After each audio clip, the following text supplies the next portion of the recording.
Hello বন্ধুরা, কেমন আছো সবাই? আজকে আমি তোমাদের সঙ্গে শেয়ার করব একটা ওয়েডিং ডেতে আমি কি কি খেয়েছিলাম সেটারই কিছু clips. So let's get started. আর আজকে আমি গেছিলাম একটা মারওয়াড়ি ওয়েডিংয়ে। সেখানে গিয়ে স্টার্টারে মেন কোর্সে কী কী খেয়েছি সেটারই ক্লিপসগুলো তোমাদেরকে দেখাবো। তো এগুলো হচ্ছে স্টার্টারে প্রচুর কাউন্টার ছিল। তার মধ্যে থেকে প্রথমে আমি নিয়েছিলাম লিট্টি চোখা, যেটা তোমাদেরকে ফার্স্টে দেখালাম। আর তারপরে এটা ছিল হচ্ছে ভেজ চাউমিন, ভেজ মাঞ্চুরিয়ান, আর ছিল একটা কোল্ড ড্রিঙ্কসের স্টল। সেখানে যে যার ইচ্ছে মতো কোল্ড ড্রিঙ্কস নিতে পারে। আর আমরা কিন্তু এই জিলেবি রাবড়িটা অনেক খেয়েছিলাম, কারণ রাবড়িটার টেস্টটা খুবই সুন্দর ছিল। অনেক জায়গায় আমি এরকম খেয়েছি যেখানে রাবড়ির টেস্টটা আমার ভালো লাগে না, কিন্তু এখানে আমি 2-3টে খেয়েছিলাম কারণ আমার রাবড়িটা খেতে খুব ভালো লাগছিল। আর এটা ছিল সিটিং এরিয়াটা এত সুন্দর ডেকোরেট করা ছিল।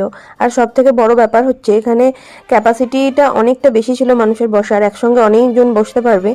আর এই ব্যাঙ্কোয়েট হলটার একটা স্পেশালিটি হচ্ছে দুটো সিটিং এরিয়া আছে এখানে, মানে যাদের অনেক লোক ইনভাইট থাকে তাদের জন্য কিন্তু এটা খুবই একটা ভালো জায়গা। আর চেয়ারগুলো খুব সুন্দরভাবে ডেকোরেট করা ছিল। যাই হোক, তারপরে কিছু ভিডিও আর ফটো আমরা তুলছিলাম, যেহেতু এতটাই স্টার্টার খেয়ে ফেলেছিলাম যে নতুন করে আর মেন কোর্সে বসার এক ফোঁটা ইচ্ছেও ছিল না। কিন্তু গেছি তাই একটু তো খাবো, তাই জন্য একটু দাঁড়িয়েছিলাম, ওয়েট করছিলাম। তাই আমাদের একটু রাত্রি হয়ে গেছিলো।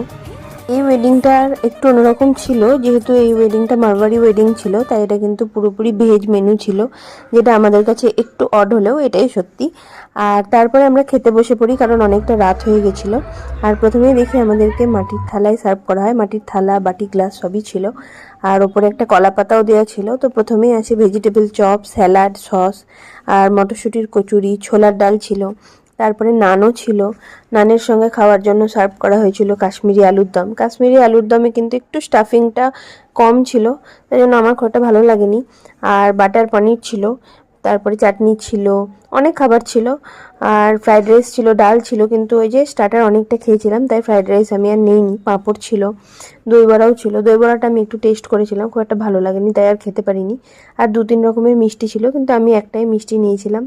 তারপরে কি আমরা বাড়ি আসার সময় আরও কিছু ফটো তুলে আইসক্রিম খেয়ে বাড়ি আসি। কেমন লাগলো ভিডিওটা অবশ্যই জানিও।